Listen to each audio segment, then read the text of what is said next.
कल हमने जो लेक्चर पढ़ा था, हमने पढ़ा था पोस्टीरियर पिट्यूटरी ग्लैंड का एक हार्मोन था और उस हार्मोन का नाम था वैसोप्रेसिन। क्लियर? उसके दो टारगेट टिश्यू जो थे, एक तो था किडनी, दूसरा उसके ब्लड वेसल, तीसरा उसके smooth muscle of GIT and uterus था। ओके, इसी तरह पोस्टीरियर पिट्यूटरी ग्लैंड का एक दूसरा हार्मोन है, उसका नाम है ऑक्सीटोसिन। क्या नाम है? हाँ, तो ये बेसिकली कौन प्रोड्यूस करता है? Posterior pituitary gland. यानी कि पिट्यूटरी ग्लैंड के कितने से होते हैं? दो, एंटीरियर और पोस्टीरियर। तो पोस्टीरियर दो ही हार्मोन करता है। कल हम पढ़े थे वैसोप्रेसिन, और जो आज पढ़ रहे हैं उसका नाम है ऑक्सीटोसिन। इसको लिया? तो बेटा याद रखना, इसके जो टारगेट सेल होते हैं, जो टिश्यू ऑर्गन होते हैं, तो ये याद रखना, इसका जो होता है सबसे बड़ा होता है जी यूट्रस। क्या होता है? यूट्रस। ठीक है, यूट्रस पे ये है। क्लियर? फिर इसके ऊपर होता है मिल्क इजेक्शन। क्या होता है? मिल्क इजेक्शन, यानी कि ब्रेस्ट होते हैं। ठीक है, और तीसरा क्या होता है? ब्लड वेसल होता है, और चौथा क्या होता है? Role in fertilisation. यस, ये चीज़ें याद रखनी है बेटा। तो ऑक्सीटोसिन का जो टारगेट ऑर्गन है वो क्या है? यूट्रस है, और इधर से ब्रेस्ट है मिल्क इंजेक्शन के लिए, और ब्लड वेसल पे भी इसका इफेक्ट मौजूद है। इवन कि ये पिट्यूटरी ग्लैंड के ऊपर भी अफेक्ट करता है। प्रोड्यूस तो पिट्यूटरी ग्लैंड ही कर रहा है ना पोस्टीरियर, लेकिन इंटीरियर को भी अफेक्ट करता है। तो ये हम देखेंगे। ठीक है, देखिए जब हम बात करते हैं ना यूट्रस, तो ये यूट्रस की वाल की कंट्रैक्शन करता है। क्या करता है? कंट्रैक्शन करता है। ठीक है, कंट्रैक्शन से क्या फ़ायदा होगा? जब प्रेग्नेंट वुमेन्स हैं और उसके अंदर बच्चे ने 9 महीने पूरे कर लिए हैं, ठीक है, तो उस वक्त क्या होगा? ये यूट्रस की वाल को तेज़ी से कंट्रैक्ट करेगा, लेबर पेन प्रोड्यूस होगी, और उस पेन की वजह से, कंट्रैक्शन की वजह से बेबी बाहर एक्सपेल आउट होगा। तो यही वजह है कि जैसे ही 9 मंथ्स ह्यूमन बीइंग्स में पूरे होते हैं, फीमेल की यूट्रस को कंट्रैक्ट ज़्यादा होती है और डिलीवरी हो जाती है। वो किसकी वजह से हो रही होती है? ऑक्सीटोसिन। ऑक्सीटोसिन का लेवल बढ़ जाता है। ऑक्सीटोसिन का लेवल बढ़ जाता है। समझ आ गई ना? तो हमने देखो, और अगर हम इसकी केमिकल नेचर देखें तो ये पेप्टाइड इन नेचर है। पढ़ा था ना लास्ट टाइम ये, अगर इसकी क्लासिफिकेशन जब की थी तो केमिकल नेचर में क्या है? ये पेप्टाइड इन नेचर है, और ये MCQs है। इसके अंदर 8 अमाइनो एसिड्स होते हैं। ये कितने अमाइनो एसिड से मिला होता है? 8 अमाइनो एसिड से मिलकर बना होता है। तो देखिए, चलें चीज़ का इंट्रोडक्शन कर लेते हैं। दिस इज ए हार्मोन, ये एक हार्मोन है of the posterior pituitary gland. Clear? याद हो गया ना बेटा? फिर क्या कहता है कि केमिकल नेचर में क्या है? पॉलीपेप्टाइड है कंटेनिंग 8 अमाइनो एसिड्स। ठीक है, अब हमने पहला इफेक्ट क्या किया था यूट्रस पे? Effect on the uterus. Uterus किसे कहते हैं? बच्चा दानी। बच्चा दानी, ठीक है ना? ये क्या करता है? उसकी कंट्रैक्शन। तो उसे देख, बड़े आसान, it stimulate the contraction of the smooth muscle of pregnant uterus. Pregnant uterus का क्या मतलब होता है? ऐसी फीमेल जो प्रेग्नेंट हो, जिसके पेट में बच्चा हो, तो उसे प्रेग्नेंट वुमेन कहते हैं, और यूट्रस के अंदर ही होता है तो वो प्रेग्नेंट यूट्रस में होता है, तो उसकी कंट्रैक्शन करता है। It is released in a large quantity. ये बहुत बड़ी मकदार में पैदा होता है, quantity. Okay, just prior to the delivery. देखो वही बात कही है ना, डिलीवरी से पहले इसकी बहुत बड़ी मकदार जो है वो रिलीज हुआ करती है। ठीक है, क्लियर। तो एक ही बात की affect on the uterus cause contraction, contraction cause delivery. ठीक है ना। तो at a time of delivery तो इस कंसंट्रेशन क्या हो जाती है, इंक्रीज हो जाती है। क्या हो जाती है, इंक्रीज हो। आप देखिए जब ये एक बेबी बाहर आता है तो उसकी जो पहली खुराक होगी वो माँ का दूध होगा। तो ऑक्सीटोसिन इसीलिए देखें ना आप, चाहे गाय भैंस जो दूध नहीं दे रही होती तो उसको इस हार्मोन का ऑक्सीटोसिन का इंजेक्शन दे दिया जाता है। गो के पाकिस्तान में आजकल वो कंट्रा इंडिकेटेड है, वो अलाउ नहीं है, आप उसे इस पर बैन लगा हुआ है। ठीक है ना। इससे ब्रेस्ट कैंसर होता है फीमेल्स में, तो इसीलिए इस मकसद के लिए इसे इस्तेमाल नहीं करना चाहिए। ठीक है, क्लियर हो गया जी। अच्छा, अब क्वांटिटीज जस्ट, अच्छा आप देखिए इफेक्ट ऑन द मिल्क एजेक्शन। देखिए अब एक लैक्टेटिंग मदर है, लैक्टेटिंग मदर का मतलब क्या था, दूध पिलाने वाली माँ। जैसे ही बच्चा पैदा होता है तो उस बच्चे की खुराक होती ही दूध है, और इस दूध को निकालने वाला अमल जो करता है वो ब्रेस्ट से निकलेगा। तो उसको स्टिमुलेट कौन करेगा, आर्टिकुलेशन को, ये ऑक्सीटोसिन। तो it stimulate, it cause milk ejection, ये मिल्क को बाहर निकालेगा इन द लैक्टेटिंग ब्रेस्ट। ठीक है, जो लैक्टेटिंग मदर में जो ब्रेस्ट है उसमें मिल्क की सिक्रीशन जो है वो ज़्यादा हो जाएगी। ठीक है ना। अब देखिए मैंने क्या कहा था, effect on the pituitary gland. हमने कहा था कि ये पिट्यूटरी ग्लैंड के कितने सतह हैं, दो, एक इंटीरियर और एक पोस्टीरियर। पोस्टीरियर ने क्या पैदा किया आपके अपना ऑक्सीटोसिन, जो इंटीरियर होगा उसमें ग्रोथ हार्मोन होगा, प्रोलैक्टिन होगा। क्या होगा, प्रोलैक्टिन। तो ये एडीएच भी पैदा करेगा। अब ये ऑक्सीटोसिन क्या करेगा, प्रोलैक्टिन को क्या करेगा, स्टिमुलेट करेगा और इसको इनहिबिट करेगा। एडीएच को इनहिबिट कर देगा और प्रोलैक्टिन को स्टिमुलेट कर देगा। तो प्रोलैक्टिन जाएगा सीधा ब्रेस्ट में और दूध की सिक्रीशन को बढ़ा देगा। ठीक है, effect on the it cause, effect on the pituitary gland. खुद भी पिट्यूटरी ग्लैंड से पैदा होता है, लेकिन पिट्यूटरी ग्लैंड के अपने हमसाए हार्मोन्स को भी इफेक्ट करता है। तो कौन कौन सा होता है, it inhibit the ADH, anti diuretic hormone, यानी कि जो वेसोप्रेसिन है। It cause prolactin secretion. अब ये देखिए ये एंजाइम, यानी कि ये आपका एमसीक्यूज आ गया कि ऑक्सीटोसिन किस चीज़ को एक्टिवेट करता है, प्रोलैक्टिन को, और एडीएच को क्या करता है, इनहिबिट करता है। क्या करता है, इनहिबिट, एंटी डायरेटिक हार्मोन को इनहिबिट करता है। ओके, समझ आ गई कि नहीं आ गई। तो ये देखिए ये था। चलें, बहरहाल हमने एक पढ़ना है कि मिल्क एजेक्शन में, सॉरी हमें थोड़ा सा रह गया था कि मिल्क एजेक्शन। देखिए एक बेबी पड़ा हुआ है, ठीक है, तो वो मुंह से तो नहीं कहेगा कि मुझे दूध पिलाओ। ठीक है, तो वो जैसे ही अपनी माँ को देखेगा तो वो रोना शुरू कर देगा। तो जो रोने की आवाज़ जाएगी माँ के कान में तो उसका सिस्टम एक्टिवेट हो जाएगा और मिल्क की सिक्रीशन बढ़ जाएगी। एक, ठीक है, क्लियर हो गया। फिर दूसरा, जैसे वो माँ के नज़दीक आता है, उसकी निप्पल को सक करता है, तो उस वक्त भी मिल्क की सिक्रीशन ज़्यादा हो जाती है। लव, इसे कहते हैं लव हार्मोन। ऑक्सीटोसिन को क्या कहते हैं, लव हार्मोन। तो जैसे फिर उसे लव का है तो वो उसे मिल्क एजेक्शन और ज़्यादा हो जाती है। फिर वो जैसे माँ के ब्रेस्ट के साथ खेलता है, हाथ लगाता है, तो उससे भी ऑटोमेटिकली मिल्क सिक्रीशन बढ़ जाती है। क्या हो जाती है, बढ़ जाती है। तो इसलिए ये आपके एक एमसीक्यूज आया हुआ है कि लव हार्मोन का नाम क्या है, ऑक्सीटोसिन, लव हार्मोन। आप भैंस बकरियों को देखें, पहले वो क्या कहते हैं, बच्चे को छोड़ते हैं ताकि थोड़ी देर वो दूध पीता है।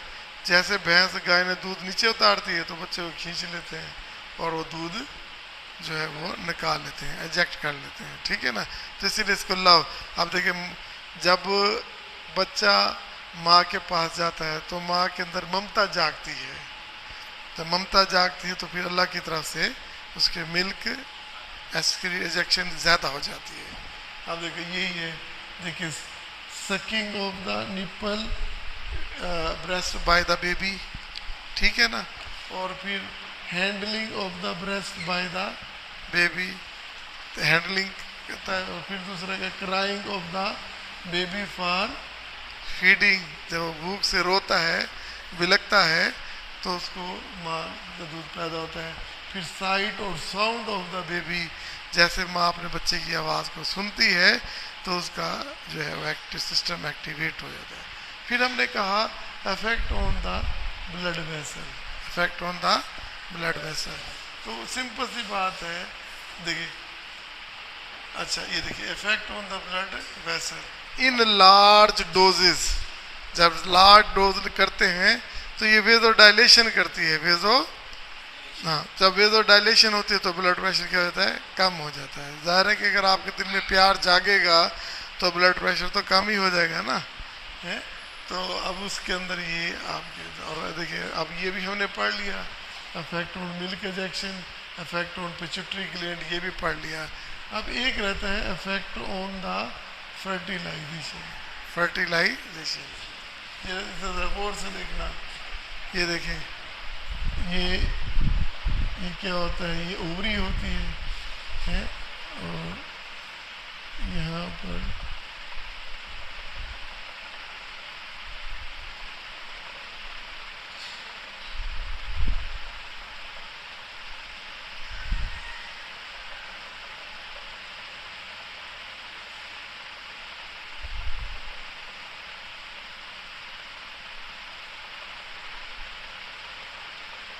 ठीक है, तो ये एग प्रोड्यूस होती है, ओवरी करती है, तो एग यहाँ से जाता है और इधर से मेल का स्पर्म जाता है।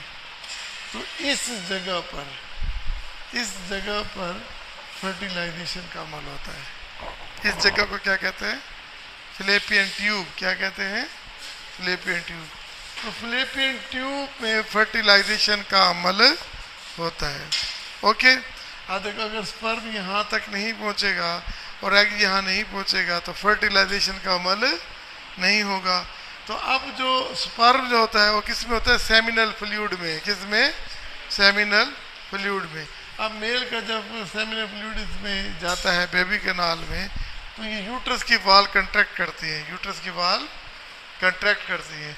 जब ये वाल कंट्रैक्ट करेंगी तो ये फ्लूइड ऊपर की तरफ जाएगा, है, फ्लूइड ऊपर की तरफ जाएगा और फर्टिलाइजेशन का अमल हो जाएगा। अगर ये कंट्रैक्ट नहीं करेगी तो सेमिनल फ्लूइड यहाँ तक नहीं पहुँच पाएगा और आगे हो जाएगा और फर्टिलाइजेशन का अमल नहीं होगा।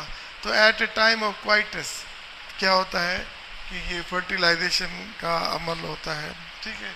तो इसलिए effect on the blood vessel ये भी हो गया। देखिए, इफेक्ट ऑन फर्टिलाइजेशन कहता है oxytocin is also released during the coitus by a nervous reflex, nervous relax की वजह से ये हार्मोन पैदा होता है। अब देखो, फीमेल प्रेग्नेंट नहीं है, बच्चा अपने 9 मंथ पूरे नहीं किए हुए, ठीक है, तो शुरू में जब ये फर्टिलाइजेशन का अमल होता है उस वक्त ये होता है।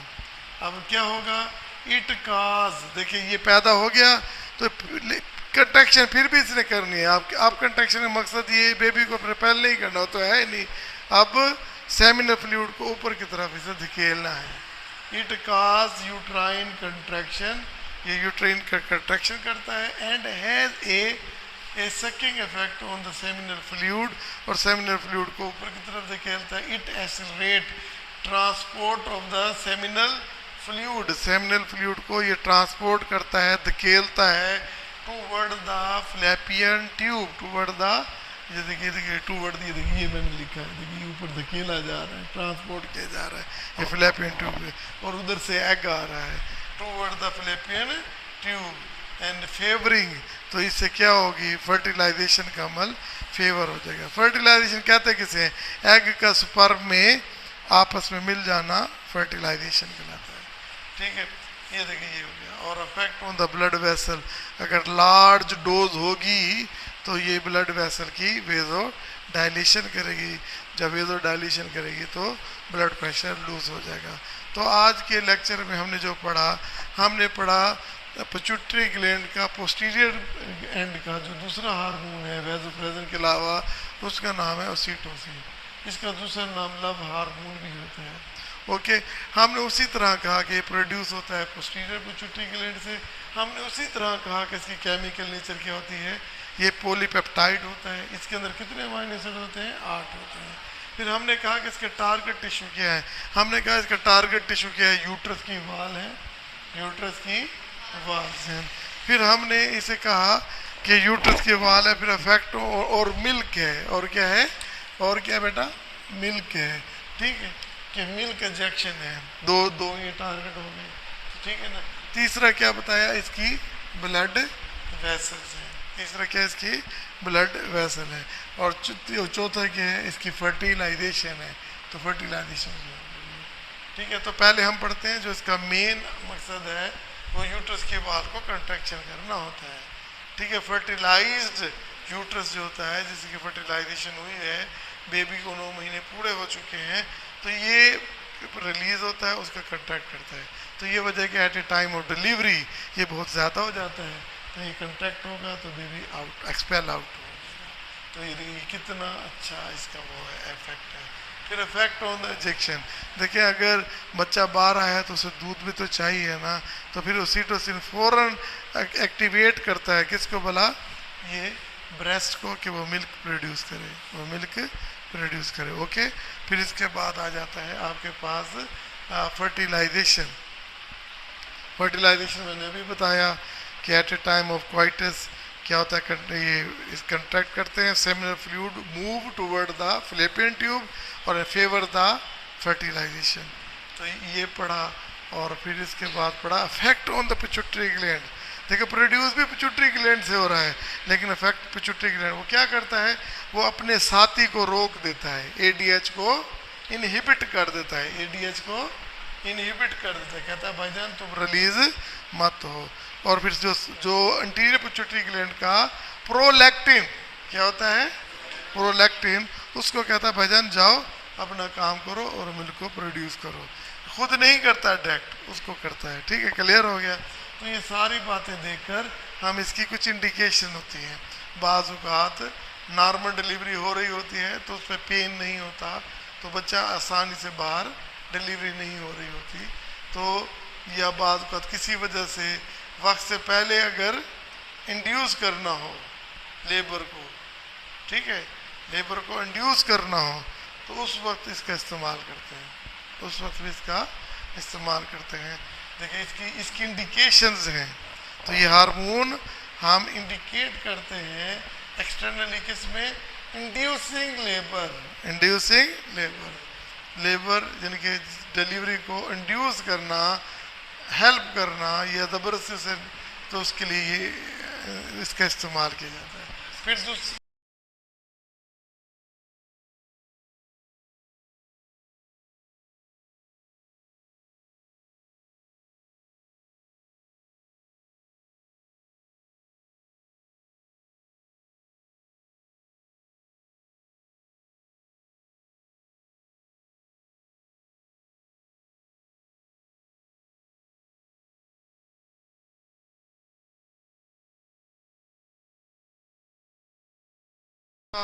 भी एक हार्मोन्स पढ़ लेते हैं डिटेल्स में, वो है कैल्सीटोनिन। उसका लफ्ज़ क्या है, कैल्सीटोनिन। देखिए आपको मैंने पहले बताया था कि थायराइड ग्लैंड होते हैं, थायराइड ग्लैंड, और किस शक्ल का होता है, ये बटरफ्लाई की शक्ल का होता है। ठीक है, तो यहाँ T3 T4 और एक कैल्सीटोनिन हार्मोन पैदा करते हैं। ओके, अच्छा जब आपने ये एप्लीकेशन पता लग गई ना कि कैल्सीटोनिन किसने पैदा किया, कैल्सीटोनिन थायराइड ने। ठीक है, ओके। अच्छा फिर हमने ये क्या कहा था कि ये केमिकल नेचर क्या थी इसकी, हाँ ये भी पॉलीपेप्टाइड ही था, ये पॉलीपेप्टाइड इन नेचर। क्या है? Polypeptide in nature. इसके लिए अच्छा, और इसके अंदर कितने अमाइनो एसिड्स होंगे? 32। ओके। और हमने क्या कहा था कि कैल्सिटोनिन कैल्शियम को कम करता है या ज्यादा करता है? हमने क्या कहा था कि कैल्सिटोनिन ब्लड लेवल में कैल्शियम को कम करता है या ज्यादा करता है? एक था पैराथायराइड हार्मोन, वो भी कैल्शियम को बताओ कम करता है या ज्यादा करता है? वो ज्यादा करता है। तो फिर कैल्सिटोनिन क्या करेगा? कम करेगा। बस यही बात आपने याद रख, सिर्फ एक पॉइंट आप याद रख लें, सिर्फ एक पॉइंट याद कर लें। क्या बोला? कि calcitonin decrease the calcium level. किस जगह पे कैल्शियम लेवल? ब्लड में। क्लियर? समझ आ गई कि नहीं? तो ये कैल्शियम लेवल को कम करता है। ओके। तो इसका मतलब ये है कि जब प्लाज्मा में कैल्शियम का लेवल बढ़ जाएगा तो इस हार्मोन की मकदार क्या हो जाएगी? ज्यादा हो जाएगी। जब कैल्शियम ब्लड में कम हो जाएगा तो इसकी सिक्रीशन क्या हो जाएगी? कम हो जाएगी। इसके लिए बात समझ आई कि नहीं? देखिए ना, आपका प्लाज्मा है ब्लड है, इस ब्लड में कैल्शियम का लेवल ज़्यादा हो गया तो ये कैल्सिटोनिन की सिक्रीशन क्या हो जाएगी? क्यों? हाँ, ज़्यादा हो जाएगी। यस, ज़्यादा हो जाएगी। अगर इसमें कैल्शियम का लेवल क्या हो जाए? ब्लड में कम हो जाए तो फिर कैल्सिटोनिन क्या हो जाएगी? कम हो जाएगी। पहले भी कम है तो मजीद कम क्यों करें? अब एक सवाल है कि इस ब्लड में कैल्शियम कहाँ से आता है? कैल्शियम, मैंने कैल्शियम को कम करना है, कैल्शियम को कम करना है कि मेरे ब्लड में कैल्शियम, तो एक दो तरीके हो सकते हैं। एक, इसकी एंट्री को मैं कम कर दूं और इसकी रिमूवल को ज़्यादा कर दूं। देखो ना, इसमें एंट्री क्या कर दूं? कम कर दूं और इसकी एक्सक्रीशन क्या हो जाएगी? ज़्यादा कर दूं। क्लियर? अब देखिए एंट्री कहाँ से होगी? जीआईटी ट्रैक में। क्या होगी? जीआईटी ट्रैक में। अब ये जीआईटी ट्रैक है और ये ब्लड है, ठीक है? तो जीआईटी ट्रैक में कैल्शियम मौजूद है, तो मैं कैल्शियम की एब्जॉर्प्शन को कम कर दूंगा तो कैल्शियम, तो इसका मतलब क्या हुआ कि कैल्सिटोनिन कैल्शियम की एब्जॉर्प्शन को कम कर देता है। ओके। अच्छा, फिर आपके पास क्या था? ये देखिए, ये आपका ये क्या है?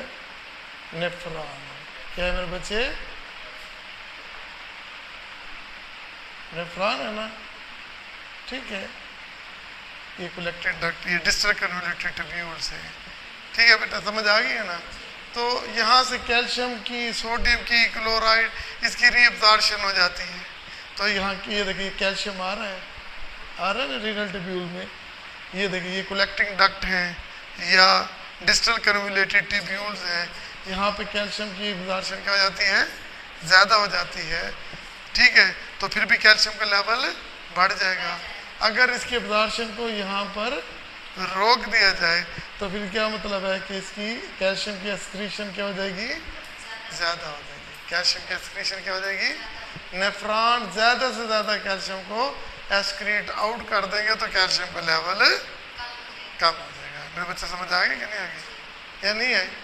अब एक सवाल और होता है कि कैल्शियम और कहाँ से आती है? एक तो मेरी एक्स्ट्रा फूड से आई है। मैंने एक बात आपको पहले कहा था कि जब माँ के पेट में फीटस होता है, उसकी हड्डियाँ बनती हैं, तो वो कैल्शियम कहाँ से लेता है? अपनी माँ की बोन से लेता है। ऐसे ना, अगर वो माँ खुराक में कैल्शियम की कमी हो जाए तो इसीलिए जब डिलीवरी, आफ्टर डिलीवरी जो मदर होती है, उसकी जो हड्डियाँ होती हैं वो क्या हो जाती हैं? कमज़ोर हो जाती हैं। ओके, मेरी बात समझ आई है? अगर ये बोन है, अगर ये बोन है, बोन के अंदर 3 सेल होते हैं।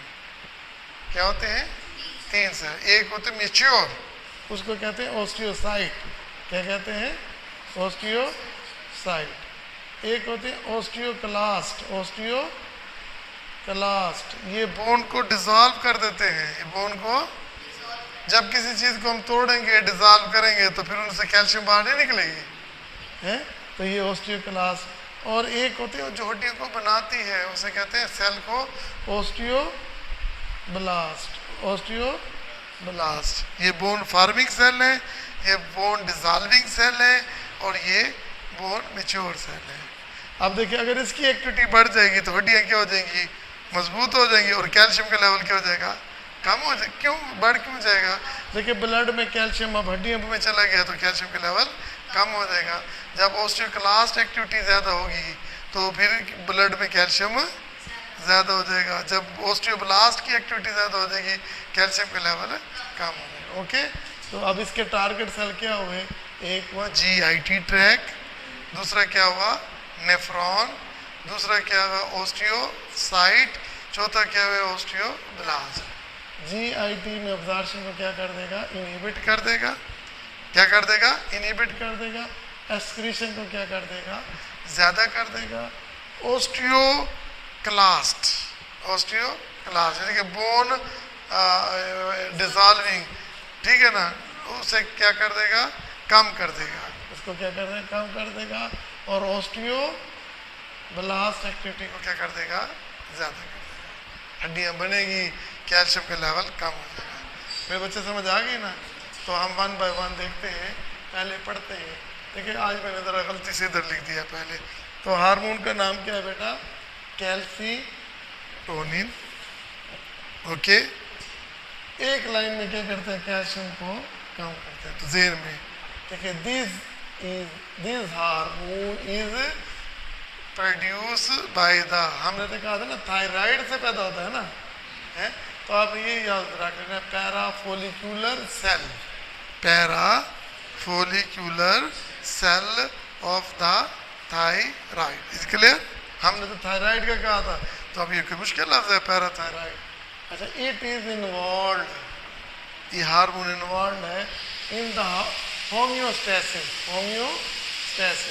यानी कि ब्लड में कैल्शियम, जिसम में कैल्शियम की मकदार को कांस्टेंट रखने में, इंटरनल कंडीशन कांस्टेंट रखने को होम्योस्टैसिस करते हैं, या कह लो कि maintain the concentration of blood calcium. Blood का कैल्शियम जो है ना वो मेंटेन रहेगा, ज़्यादा होगा कम होगा, दोनों सूरतों में कोई ना कोई डिजीज होगी। ओके, स्टोन, अच्छा, एंड फास्फेट, ये दोनों लेवल, एंड फास्फेट लेवल, ठीक है ना। Chemical nature, calcitonin is of 32 amino acid and polypeptide, polypeptide nature है और अमाइनो एसिड की तादाद 32 है। इसके अलावा एक्शन है, देखिए action on the blood calcium. Blood, मैंने क्या कहा था कि ब्लड में कैल्शियम के लेवल को कम करता है। Okay, it decreases the blood calcium concentration, यानी कि उसकी मकदार को कम करता है। कौन बोला, कैल्सीटोनिन। देखिए effect on the bone, it decrease the activity of calcium in the osteocytic membrane.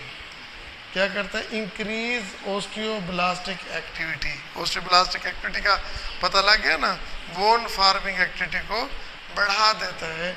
And it decrease the osteoclast activity. Okay, ठीक है। अब ये इसे रट्टा लगा लेना है, decrease rate of bone remodelling. तो जब रिमॉडलिंग करते हैं ना तो बार उसमें भी कैल्शियम का लेवल ब्लड में ज़्यादा हो जाता है, उसको भी एक। अब नेक्स्ट स्टेज में आ जाए, ठीक है। Effect on the GIT, GIT से मुराद क्या होता है, गैस्ट्रो इंटेस्टाइनल ट्रैक्ट, माउथ से शुरू होता है, oesophagus, stomach, small intestine, large intestine, यहाँ तक जाता है। कहता है डिक्रीज, कहा था ना ये absorption, decrease the calcium absorption from the intestine, intestine से कैल्शियम के लेवल को, अब्जॉर्प्शन को कम कर देता है। इफेक्ट ऑन द किडनी, कहा था ना, टारगेट बताया था ना किडनी का, किडनी में क्या करता है, it decreases the calcium absorption from the distal tubule, distal tubule से अब्जॉर्प्शन को क्या कर देता है, ये देखिए ये कम कर देता है। डिस्टल कैल्कुलेट ट्यूब्यूल से अब्जॉर्प्शन को कम कर देता है। एंड कलेक्टिंग डक्ट, ये देखिए ये collecting duct and collecting duct. अब देखो कितना, कोई रट्टा तो नहीं लगाया ना। And this increase the urinary excretion of calcium, खुद ब खुद हम कह रहे हैं इट, तो urinary definitely calcium, urinary excretion of calcium जो हो जाएगी वो क्या हो जाएगी, इंक्रीज हो जाएगी। And effect on the phosphate, calcium phosphate के साथ बड़ी तवक्को रखता है। कहता है urinary excretion of phosphate is also increase. Okay, फिर कहता है रेगुलेशन। हमने क्या कहा था कि अगर ब्लड में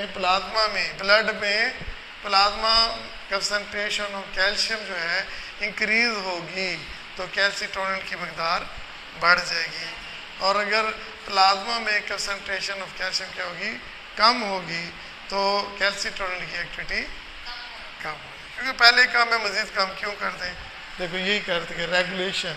अब ये 5 नंबर का सवाल दे सकता है कि हाउ कैल्शियम इज रेगुलेटेड, पूरा लिख सकते हैं। तो देखिए कौन सी रेगुलेशन करता है, the regulation of calcium depend upon the plasma concentration of the calcium, and increase in the plasma concentration will also increase the secretion of calcitonin. अगर डिक्रीज हो गया है in the plasma, and vice versa मैंने लिख दिया है, book में लिखा हुआ है, बुक में ये लिखा हुआ है कि अगर कैल्शियम का लेवल, प्लाज्मा का कंसंट्रेशन का लेवल कम हो जाएगा तो कैल्सिटोनिन की भी कम हो जाएगी। तो आज के लेक्चर में हमने बड़े आसान तरीके से पढ़ा कि आपके पास कैल्सिटोनिन है, वो पैराफोलिकुलर सेल्स है पैराथायराइड ग्लैंड में, वो पैदा करते हैं। पॉलीपेप्टाइड नेचर हैं, 32 अमाइनो एसिड्स हैं। और इसके अलावा हमने इसके टारगेट टिश्यूज़ पढ़े, इसका ब्लड का पढ़ा, ब्लड में कैल्शियम के लेवल को क्या कर देते हैं, कम कर देते हैं। ये किन पे से टारगेट है, पहला टारगेट इसका जीआईटी ट्रैक है। जीआईटी ट्रैक में फूड से कैल्शियम के अब्जॉर्प्शन को क्या करते हैं, कम कर देते हैं। क्या करते हैं, कम करते हैं। मेरे बच्चे समझ आ गई। फिर नेक्स्ट इसका जो इफेक्ट होता है वो ओस्टियोब्लास्टिक एक्टिविटी को क्या कर देती है, बढ़ा देती है, और ओस्टियोक्लास्टिक एक्टिविटी को कम कर देती है, रीमोडलिंग को भी रिड्यूस कर देती है। ओके, और इसके अलावा जब हमने रीनल एक नेफ्रॉन के इसका टारगेट होता है, नेफ्रॉन की कौन सी 2 जगह, डिस्टल कन्वुलेटेड टेब्यूल्स और कलेक्टिंग डक्ट हैं। तो यहाँ पर ये कैल्शियम की रीअब्जॉर्प्शन को क्या कर देते हैं, इनहिबिट कर देते हैं, जिससे कैल्शियम की एक्सक्रीशन क्या हो जाती है, ज़्यादा हो जाती है। इसी तरह फास्फेट की एक्सक्रीशन भी अफेक्ट होती है। ठीक है, तो कौन से 2 ऐसे मैकेनिज़्म कैल्सिटोनिन की रेगुलेशन कौन करता है, कम और ज़्यादा कब होती है, तो वो कहता है कि जी प्लाज्मा में कैल्शियम की कंसंट्रेशन इसे रेगुलेट करती है। अगर प्लाज्मा में कंसंट्रेशन इसकी ज़्यादा हो जाएगी तो कैल्सिटोनिन की सिक्रीशन कम हो जाएगी, ज़्यादा हो जाएगी। ठीक है, और अगर इसकी प्लाज्मा में कंसंट्रेशन कम हो जाएगी तो कैल्सिटोनिन की सिक्रीशन भी कम हो जाएगी। It is all about today lecture. आज के लेक्चर में हमने 2 हार्मोन पढ़े, ऑक्सीटोसिन पढ़ा और कैल्सिटोनिन पढ़ा। Okay, thank you very much.